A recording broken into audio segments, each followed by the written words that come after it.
Item ಯಾವುದೇ ಇರಲಿ try ಮಾಡಿ ಆಚಿ ಚಿಕನ್ ಮಸಾಲಾ. ಆಚಿ ಚಿಕನ್ ಮಸಾಲಾ. ಮತ್ತೊಬ್ರು ಗೆಸ್ಟ್ ನಮ್ಮನ್ನ ಜಾಯ್ನ್ ಆಗಿದ್ದಾರೆ.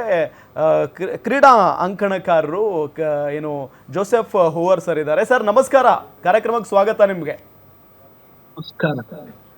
Sir, Bharat versus Pakistan match ಇವತ್ತು.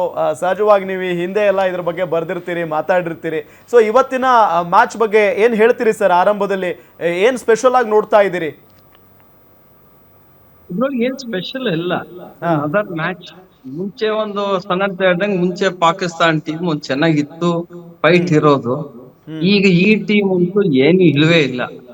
ಫಸ್ಟ್ ಆಫ್ ಆಲ್ ಅವ್ರಿಗೆ ಒಂದು ಜ್ಞಾಪಕ ಇರ್ಬೇಕು, ಇಂಡಿಯಾ ಮೇಲೆ ವರ್ಲ್ಡ್ ಕಪ್ ಗೆ they perform very badly. Except Dubai 2021 ನೀವು ನೋಡಕ್ ಹೋದ್ರೆ 2 ಡಿಕೇಡ್ಸ್ ಇಂದ ಅವರು ವರ್ಲ್ಡ್ ಕಪ್ ಗೆ they perform very poorly against India. So ಈ ಮ್ಯಾಚ್ ನಾನು ಹೇಳ್ಬೇಕಂದ್ರೆ we have an upper hand. But ಏನಂದ್ರೆ ಒಂದು ಜ್ಞಾಪಕ ಇಟ್ಕೋಬೇಕು, T20 ಕ್ರಿಕೆಟ್ ಪಟಾಕಿ ಕ್ರಿಕೆಟ್. ಅವತ್ತು ಒಂದು ಬ್ಯಾಟ್ಸ್ಮನ್ ಏನು ಸಿಕ್ಕಾಕೋತಂದ್ರೆ ಬೇರೆ ತರ ಸಿಚುವೇಶನ್ ಚೇಂಜ್ ಆಗುತ್ತೆ, ಮ್ಯಾಚ್ ವಿಲ್ ಚೇಂಜ್. ಅಥವಾ ಒಂದು ಬೌಲರ್ ಒಳ್ಳೆ ಸ್ಪೆಲ್ ಮಾಡಿ 3 ವಿಕೆಟ್ ತಗೊಂಡ್ರೆ ಅಗೇನ್ ಮ್ಯಾಚ್ ಬೇರೆ ತರ ಚೇಂಜ್ ಆಗತ್ತೆ. ಬಟ್ ಇವತ್ತು ನೀವು ಸ್ಟ್ರೆಂತ್ ತಗೊಂಡ್ರೆ Indian team player by player ತಗೊಂಡ್ರೆ ನಾವೆಲ್ಲೋ ತೂಕ ಜಾಸ್ತಿ ಇದೆ ನಮ್ಗೆ. ಒಂದು ನಮ್ಮ ಪ್ಲೇಯರ್ ಏನಂದ್ರೆ ಒಂದು ಟ್ಯಾಲೆಂಟ್, ಎರಡನೇದಾಗೆ ಮೆಂಟಲ್ ಸ್ಟ್ರೆಂತ್, ಮತ್ತೆ ಬಾಡಿ ಲ್ಯಾಂಗ್ವೇಜ್ ಇದೆಯಲ್ಲ, ಆ ಸೆಲ್ಫ್ ಬಿಲೀಫ್, ಅದು ಭಯಂಕರ ಇದೆ ನಮ್ಮ ಹುಡುಗರಿಗೆ. ಭಯಾನೇ ಕಾಣಿಸ್ತಾ ಇಲ್ಲ ಸರ್ ಟೀಮ್ ಇಂಡಿಯಾ ಪ್ಲೇಯರ್ಸ್ ಅಲ್ಲಿ, ಭಯಾನೇ ಇಲ್ಲ, ಭಯನೇ ಬರಲ್ಲ. ಆಮೇಲೆ ಭಯ ಏನ್ ಬರಲ್ಲ ಅಂದ್ರೆ ಎಬಿಲಿಟಿ, ಒಂದು ಎಕ್ಸ್ಪೀರಿಯನ್ಸ್ ಇದೆ, ಎಬಿಲಿಟಿ ಇದೆ, ಸೆಲ್ಫ್ ಬಿಲೀಫ್ ಇದೆ. ಯಾರೇ ಬಂದ್ರೆ ಹೆಸರಾಗ್ತೀವಿ ಅಂದ್ಬಿಟ್ಟು. ಸೊ ಅದಿರೋದ್ರಿಂದ ಪಾಕಿಸ್ತಾನ್ ಒಂದು ನಮಗೆ ಫೈಟ್ ಕೊಡ್ಬೋದು, ಅಷ್ಟು ಬಿಟ್ರೆ ಈ ಮ್ಯಾಚ್ ಗೆಲ್ಲೋದಂತೂ ಗ್ಯಾರಂಟಿ ಇಂಡಿಯಾ.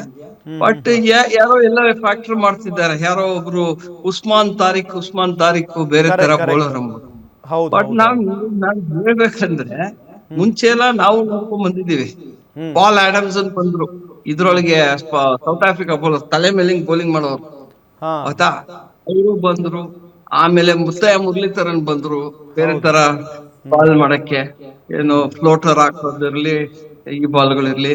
ಆಮೇಲೆ ಲಸಿತ್ ಮಲ್ಲಿಂಗ ಬಂದ್ರು, ಸ್ಲಿಂಗ್ ಬೌಲರ್.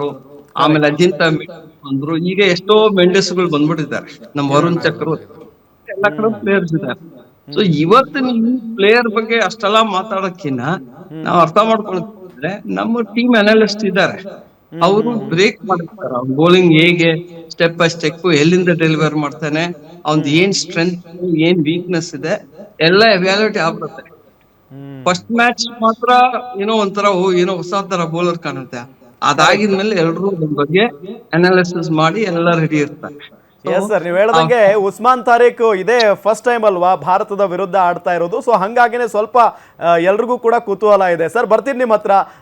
ಪ್ರೀತಿ ಗೌಡ ಅವರ ಈಗ ಇಂಟ್ರೆಸ್ಟಿಂಗ್ ಬೆಳವಣಿಗೆ ಅಂತ ಅಂದ್ರೆ, ನೀವು ಈ ಹಿಂದೆ ಎಲ್ಲ ನಿಮ್ ಜೊತೆ ಮಾತಾಡ್ಬೇಕಾದ್ರೆ ಯಾರು ನಿಮ್ ಫೇವ್ರೇಟು ಅಂತ ಅಂದಾಗ ವಿರಾಟ್ ಕೊಹ್ಲಿ ಅನ್ನೋ ತರ ಮಾತಾಡ್ತಾ ಇದ್ರಿ. ಬಟ್ ಇವತ್ತು ವಿರಾಟ್ ಕೊಹ್ಲಿ ಕೂಡ ಇಲ್ಲ, ರೋಹಿತ್ ಶರ್ಮಾ ಇಲ್ಲ.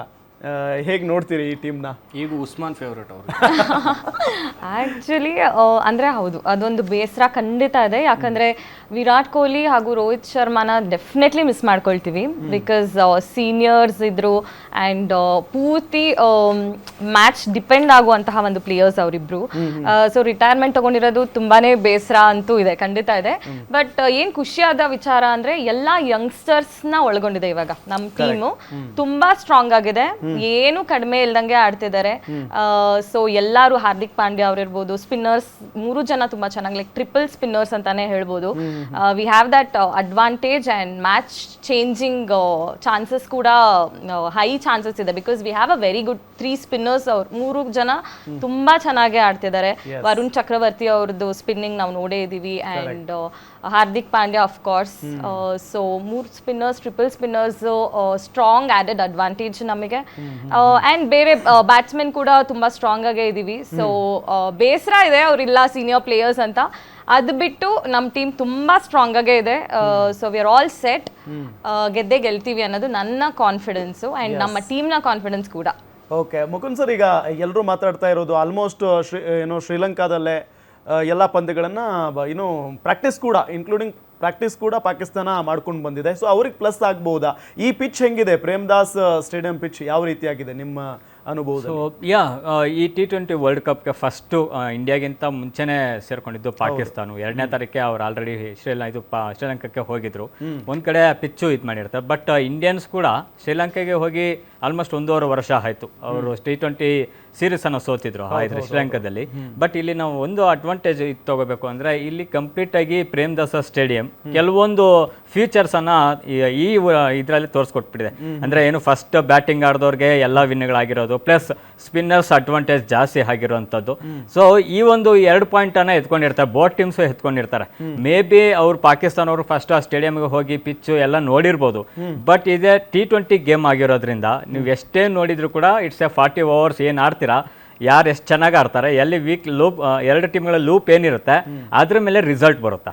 ಸೊ ಇಲ್ಲಿ ಒನ್ ಡೇ ಟೆಸ್ಟ್ ತರ ನಾವು ಇದನ್ನ ನಾವು ಗೆಸ್ ಮಾಡಕ್ ಆಗೋದಿಲ್ಲ. ಬಟ್ ಇವತ್ತಿನ ಪಿಚ್ಚಲ್ಲಿ ನೋಡೋದಾದ್ರೆ ಅಡ್ವಾಂಟೇಜ್ ಪಾಕಿಸ್ತಾನ್ಗೆ ಇರ್ಬೋದು, ಫಸ್ಟ್ ಹೋಗಿದ್ದಾರೆ ಅಂತ. ಬಟ್ ಇಂಡಿಯಾಗೆ ಆಲ್ಮೋಸ್ಟ್ ಕಾನ್ಫಿಡೆನ್ಸ್ ಲೆವೆಲ್ ಆಗಿರಲಿ ಆ್ಯಂಡ್ ಟೀಮ್ ಆರ್ಗನೈಸೇಷನ್ ಅಂತ ಹೇಳ್ತೀವಿ, ಮ್ಯಾನೇಜ್ಮೆಂಟ್ ತುಂಬ ಚೆನ್ನಾಗಿ ಮಾಡ್ಕೊಂಡಿದ್ದಾರೆ ಆ್ಯಂಡ್ ತುಂಬ ಪ್ಲ್ಯಾಂಡಾಗೇ ಬಂದಿರ್ತಾರೆ. ಅವ್ರ ಸೂರ್ಯಕುಮಾರ್ ಯಾದವ್ ಲಾಸ್ಟ್ ಒಂದು 1 ವೀಕ್ ಬ್ಯಾಕೇ ಹೇಳಿದ್ರು, ನಾವು ಹೋಗ್ತಾ ಇದ್ವಿ ಶ್ರೀಲಂಕಾಗೆ, ಅವ್ರು ಬಂದರೆ ಬರಲಿ ಅಂತ. So that confidence show you, ನಿಮಗೆ ಖಂಡಿತವಾಗಿ ಪಾಕಿಸ್ತಾನ ನಾವು ಹೊಡಿತೀವಿ ಅಂತ. ಸೊ ಅದೊಂದಂತೂ ಗೊತ್ತಿರುತ್ತೆ. ಆಮೇಲೆ ಇನ್ನೊಂದು ಹೇಳ್ತೀವಿ, 2 ಟೀಮ್ಗಳಲ್ಲಿ ನಾವು ನೋಡಿದ್ರೆ ಕೆಲವರಷ್ಟೇ ಸ್ವಲ್ಪ ಅನುಭವ ಹೊಂದಿದ್ದಾರೆ. ಅಂದ್ರೆ ನಮ್ಮ ಟೀಮಲ್ಲೇ ಜಸ್ಪ್ರೀತ್ ಬುಮ್ರಾ ಇದ್ದಾರೆ, ಅವರು ಪಾಕಿಸ್ತಾನ ಮೇಲೆ ಹಾಡಿದ್ದಾರೆ. ಆಮೇಲೆ ಸೂರ್ಯಕುಮಾರ್ ಹಾಡಿದ್ದಾರೆ. ಇನ್ನೆಲ್ಲ ಉಳಿದಂತ ಆಟಗಾರರು ಪಾಕಿಸ್ತಾನ ಟೀಮ್ನ ನೋಡೋದಾದ್ರೆ ಅಲ್ಲೂ ಕೂಡ ಸರ್ ಹೇಳ್ದಂಗೆ ಬಾಬರ್ ಅಜಮು, ಆಮೇಲೆ ಇವು ಅಫ್ರೀದಿ ಮಾತ್ರ ಇದೆ, ಇನ್ನೆಲ್ಲ ಹೊಸಬ್ರು. ಹಾಗಾಗಿ ಈಸೆ ಯಂಗ್ ಬ್ಲಡ್ ಇದಾಗಿರುತ್ತೆ 2 ಟೀಮಲ್ಲಿ. ಸೊ ಹಾಗಾಗಿ ಮ್ಯಾಚ್ ಮಾತ್ರ 2ಕ್ಕೂ ಲಾಸ್ಟ್ ಬಾಲ್ವರೆಗೂ ನನಗೂ ಹೋಪ್ ಇದೆ, ಲಾಸ್ಟ್ ಓವರ್ಗೂ